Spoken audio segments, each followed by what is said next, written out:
Hi, everybody. I'm Brittany Lewis with Forbes Breaking News. Joining me now is Charles Lipson, Professor Emeritus at the University of Chicago. Charles, thanks so much for joining me once again.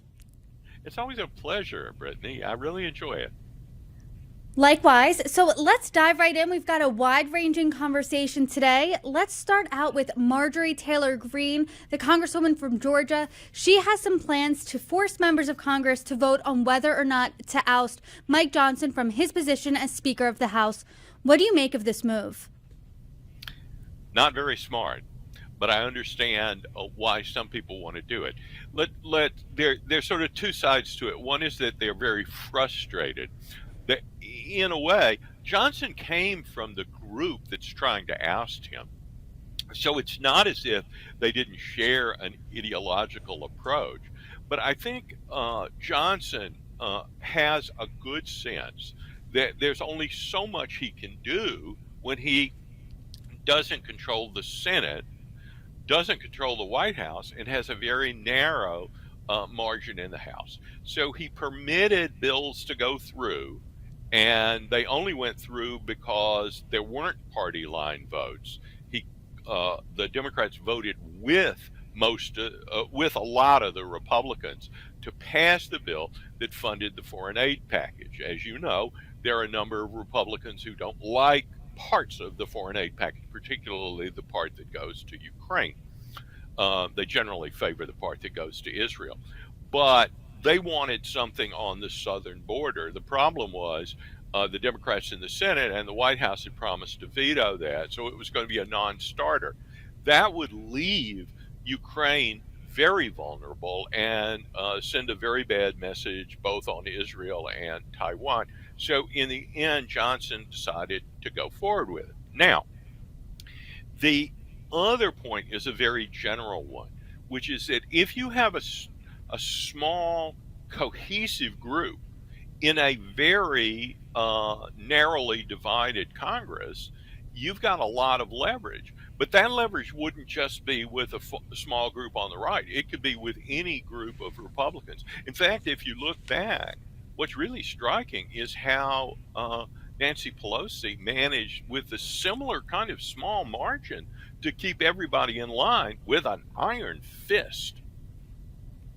And now, today, actually, as you and I are sitting down here, Congresswoman Marjorie Taylor Greene is reportedly meeting with Speaker Johnson. As you mentioned, the majority of Republicans have saluted his leadership, have said they wouldn't oust him. Democrats have signaled that they would save him should it come to that. So is this meeting giving air to a fringe of the party?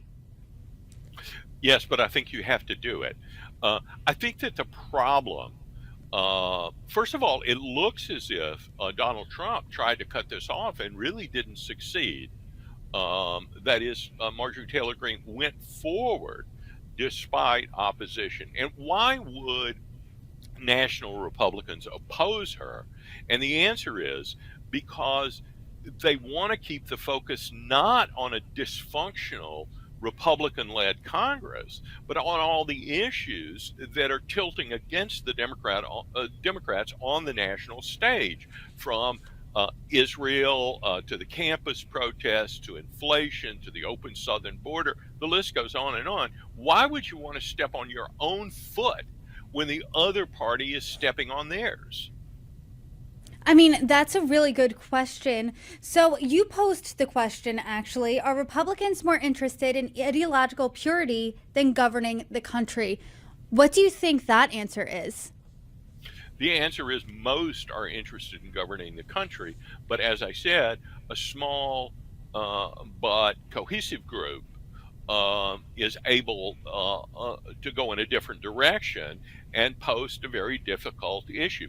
My own guess, and it's just a guess, is that if Nancy Pelosi were still in charge of the House Democrats, they would have let Johnson twist in the wind and go down, because it really does in many ways help the Democrats. But I think the White House must have signaled that they just don't want this additional chaos. You see, one of the problems when you are in the White House is that chaos in the country, that could be on a college campus, it could be on the streets of Chicago or Milwaukee this summer where the Democratic and Republican conventions are being held, it could be anywhere, it could be a Congress that's not working. Although a lot of the blame ends up for the Congress that's not working on the Republicans, the media makes sure of that. But the Democrats, or whoever's in the White House, pays a very big price for the country in chaos. And I think that's a big price that the Biden administration knows it's paying and doesn't know how to stop paying. This is the second attempt, or would be second attempt, in less than a year to oust a Republican speaker. So what do you think this says about the GOP, especially as right now we're 6 months from an election? I think it says that there are some people in the party that are more ideologically tenacious than they are interested in governing. I would say something about the role that the media plays. I mentioned earlier that the media, generally all the mainstream media, sometimes called the legacy media, is in favor of the Democrats. And so if the government ever shuts down and so forth, it's blamed on the Republicans. But it's also the case that the media is now fragmented. And that means that small slivers will tune in to broadcasts that they know will reinforce their own views.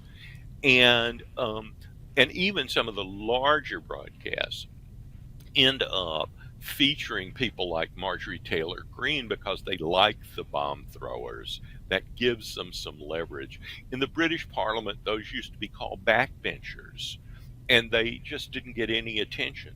But now they get a lot of attention. And I think it's bad for the country, but, you know, we live in a world of free speech. Let them speak. As you said, I mean, Republicans signaled they would save Johnson minus the few. Democrats signaled they would save Johnson. To me, and what the math looks like, this would be political suicide for Marjorie Taylor Greene. Are you suggesting she's doing this for attention, for headlines, for media hits? That, plus the fact that she seems to have a very solid base in her own constituency, her own district. So it's not political suicide unless what she thinks of as a career in which she would be a leader, an official leader in the Congress, as opposed to an important outside voice, in a sense like AOC. You're not going to have Alexandria Ocasio-Cortez as the minority leader or something like that, but she's the key voice for a number of votes on her side. And I think Hakeem Jeffries has been a sort of a low-key leader on his side, very different from Nancy Pelosi. And we would see, if they gain the majority in the next Congress, which is a real possibility, we will see how he deals with the same problem, unless he has a larger majority. I mean, if he has a majority of 10, then 6 people on one side don't matter. But these groups also kind of poison the well for the more centrist Democrats and Republicans, right? If you're trying to run as a Democrat, you're not asking AOC to come in to your Senate campaign in almost any state. In fact, I don't know of any state where she would be welcomed in a Senate campaign, right? The same is going to be true of Marjorie Taylor Greene, but they do represent an important faction in their own party. I would say, actually, that the squad among the Democrats represent something that's larger, because they now really represent a lot of what's going on college campuses. Those students are much more aligned with the left wing of the Democratic Party than with the main line of the Democratic Party. Let's talk about those college protests right now. It's really divided the country. It's really been a flashpoint. Started at Columbia. We've seen encampments and protests move nationwide. What do you think this does to President Biden right now? Because they've been going on for about 2 weeks. as we sat here today, just a few hours ago, Columbia canceled their graduation. Boy, that's going to make parents happy. And you have two related things that are going on. You have these encampments all over campuses, all over the country, and you have sit-ins on the Golden Gate Bridge, on some of the bridges coming into Manhattan. You have them out near O'Hare, and in almost all of these districts, you have very left-wing prosecutors, Soros DAs, who don't prosecute anybody. In fact, if they cleared, it's going to be an interesting question, actually, Brittany, about what Alvin Bragg does to the people who've been arrested at Columbia. He's got a huge trial, the first trial ever of an ex-president for what amounts to a bookkeeping error, and he's going to let people who openly backed terrorists, trashed buildings, occupied them without permission, all the rest. He's just going to say, "Oh, well done, see you next fall." So he's got a problem. But I think these two things come together, and they hurt Biden in two ways. They hurt him because, as I said earlier, when there's tumult in the country, people expect the leader in the White House to calm the country. And of course, Joe Biden promised to bring the country together. I wrote a column that appeared today in The Spectator, the English magazine that has a big U.S. website, and said at the University of Alabama, there was one group that was yelling an expletive Joe Biden against him from the left, and another group separated from them yelling the same thing from the right. So I said, he really has brought the country together. Charles, I actually had that written down. That was going to be my very next point. In these protests, the one point of unity both sides that you saw, pro-Israel and pro-Palestinian groups, on one campus started chanting F Joe Biden, and that was the only moment of unity you saw between those two groups. So it begs a larger question here. It doesn't seem like either side is too happy with the Biden administration, the president, the White House. And you said this in a recent piece. President Biden is trapped between Israel and Michigan and Minnesota. Can you talk about where he is right now when it comes to his policy in the Middle East? There's an old Southern phrase that he's caught between the dog and the hydrant on this. For Biden, I think a two-state solution means Michigan and Minnesota, not something about Gaza and the West Bank. But he's got a real problem, and I don't know how he solves it. The vast majority of the country is pro-Israel. The people who say that they're Democrats, according to polling, are less pro-Israel. The only group that's really clearly in favor of Israel are older Democrats, but younger Democrats are substantially more sympathetic to the Palestinians. That puts him in a difficult position because Israel is a real American ally, strategic ally, and a military ally. They have a very high-tech military that cooperates extensively with the Pentagon, developing all kinds of laser weapons and all the other kinds of things that we're developing too, and that they exchange. So if Biden, and plus, it is also the case that Israel is really the anchor of the anti-Iran coalition in the region. That's hard for some of the Arab countries, Saudi Arabia, UAE, and so forth, to say right now in the midst of the Gaza conflict. But Israel is a key ally.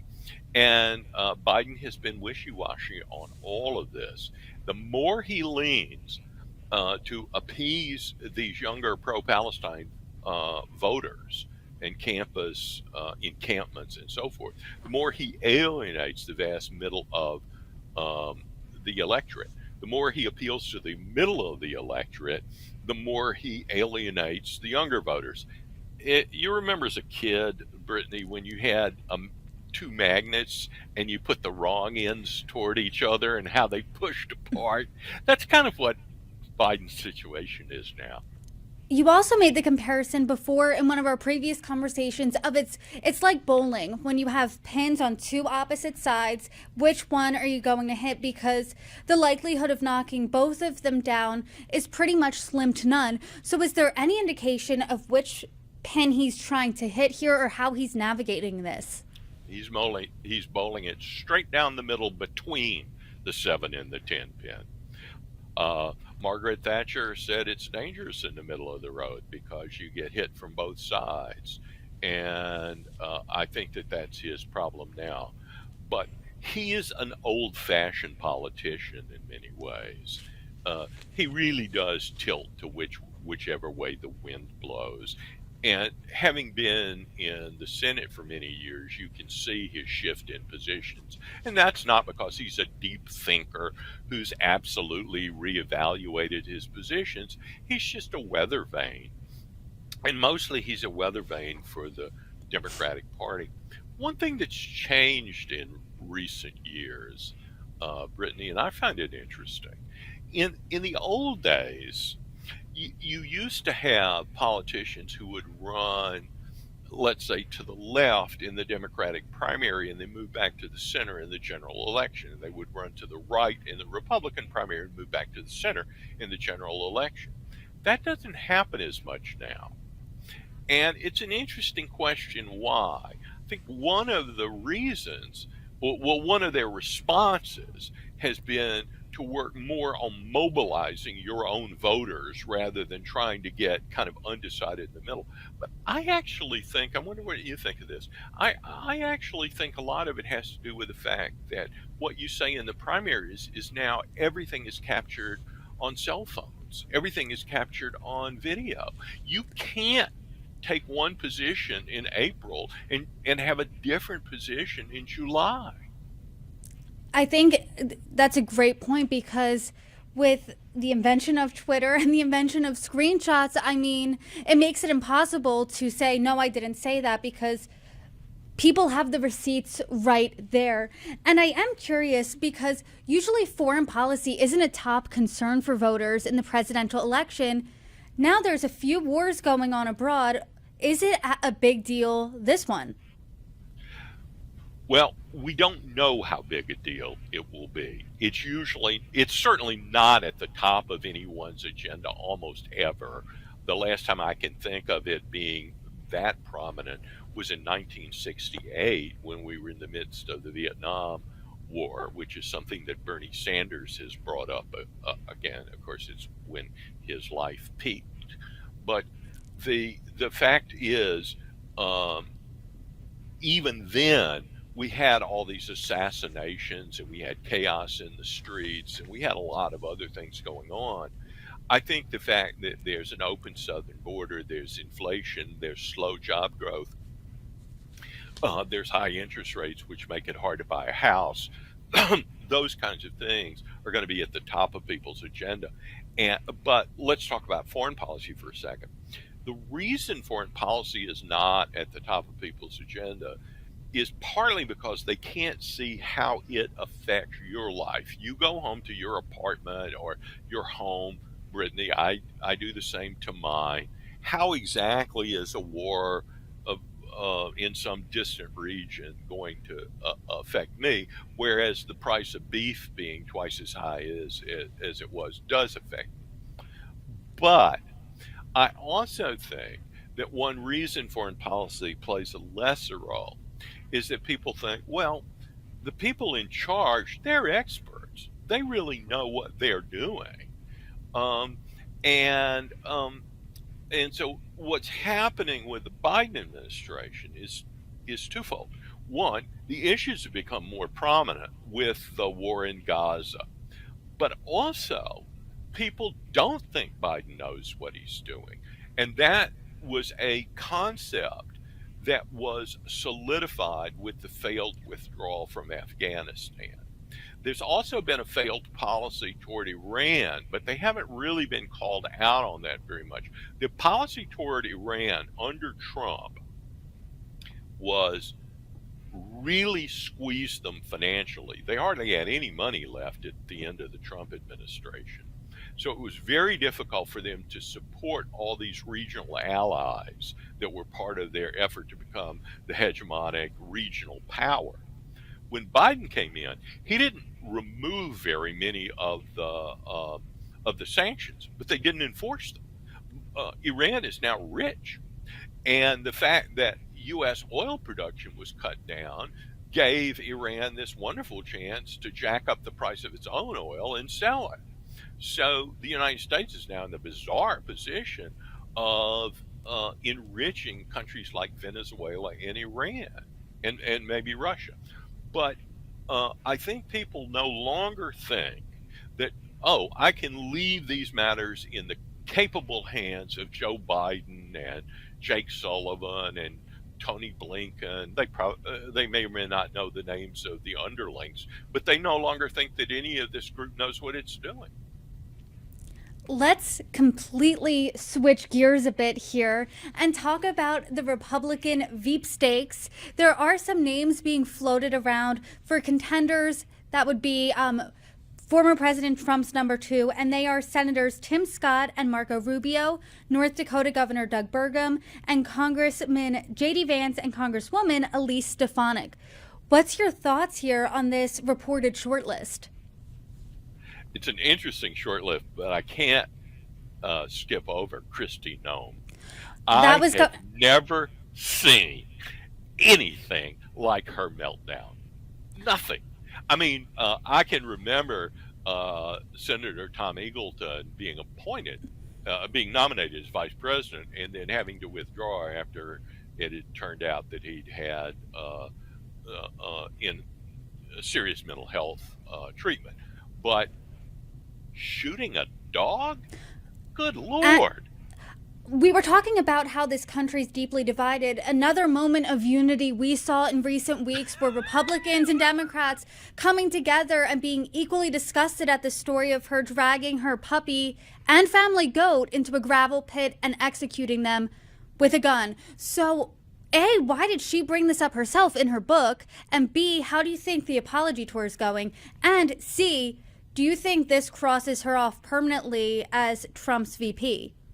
Well, let's go with C first. C, yes, she's as dead as that goat and that dog politically.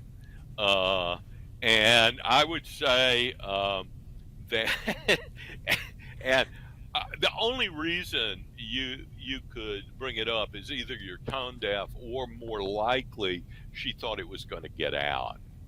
I mean, it was in the book. So how? But it was a memoir. She wrote it. Yeah.